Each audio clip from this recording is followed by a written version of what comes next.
Yeah, so Elizabeth Holmes was charged along with Ramesh Sunny Baldwani with raising more than $700 million from investors through an elaborate years long fraud in which they exaggerated or made false statements about the company's technology, business, and financial performance, guys. And this is coming from a press release from the Securities and Exchange Commission website dated March 14th, 2018.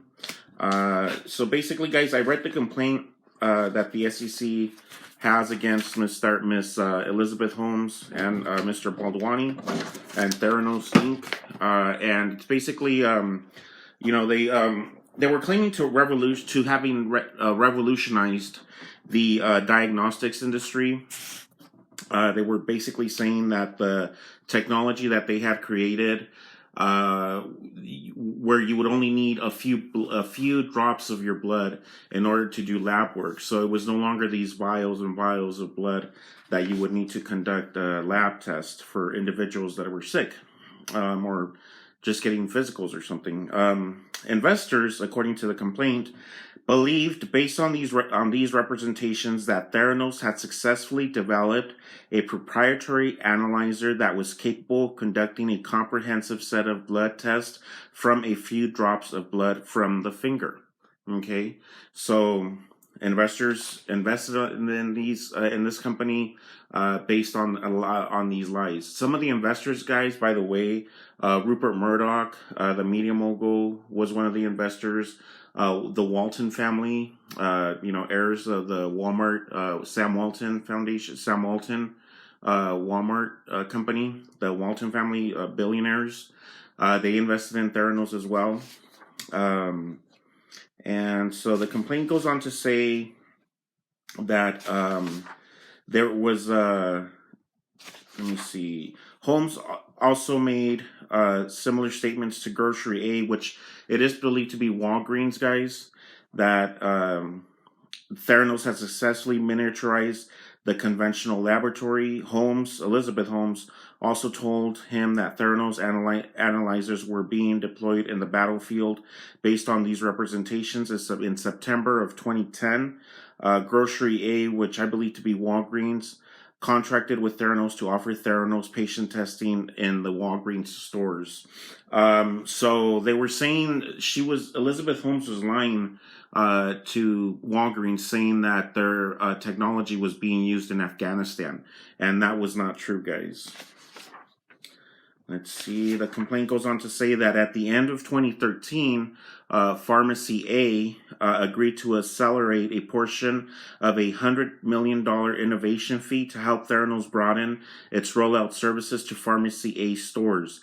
Unbeknownst to Pharmacy A, Theranos was scaling its retail offering by relying on third-party analyzers. Okay, so it's all a lie, guys. Let's see. Beginning in 2013, Holmes and Theranos raised over $700 million from investors, and Holmes obtained super voting control of Theranos while misleading investors. Okay.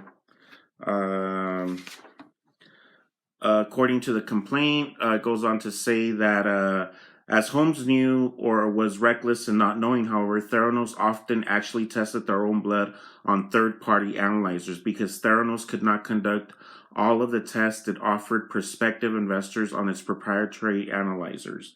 The other two reports were drafted by Theranos employees despite displaying logos of pharmaceutical companies. Investors believe that pharmaceutical companies had written their own endorsements of Theranos technology when the pharmaceutical companies had not. So they were claiming that their technology had been endorsed by major pharmaceutical companies in reports to these investors that they were trying to get on board.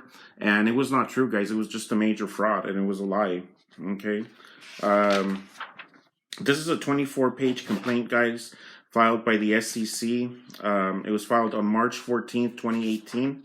Holmes and Theranos stated that Theranos manufactured all of its own analyzers when it actually used third-party analyzers to run the majority of its tests. Okay. So again, just a major lie, guys. By late 2014, while Theranos was raising a bulk of over $700 million it raised during the relevant time period. Holmes was aware that Theranos' retail rollout with Pharmacy A was stalled due to, among other issues, some concerns Pharmacy A executives had with regard to Theranos' performance. Okay. Elizabeth Holmes also told investors in late 2014 that Theranos services would be rolled out in more than 100 Grocery A stores in January 2015. But the relationship with Grocery A had already begun to stall in 2013, during which the parties had started discussing the possibility of modifying the contract so that Theranos would rent space in individual supermarkets. The parties were still engaged in these discussions since 2014. Elizabeth Holmes told multiple investors that approval was not required for the mini lab because Theranos was not selling its devices to other companies. Okay. Let's see. Promises by Elizabeth Holmes, where she told investors that Theranos had generated or would generate over $100 million in revenues in 2014, and that it was on track to make $1 billion in revenues in 2015. But this information had no basis. Okay, so she was just lying, flat out lying. Some of the Theranos projections provided to potential investors in October 2014 stated Theranos would earn $40 million from pharmaceutical services, $46 million from lab services provided to hospitals, and $9 million from lab services provided to physicians' offices, all by the end of 2014. And in reality, Theranos had no revenues from any of these lines of businesses, guys. Theranos exited the commercial laboratory business in 2016, and by the end of 2017, Theranos was on the verge of bankruptcy, guys.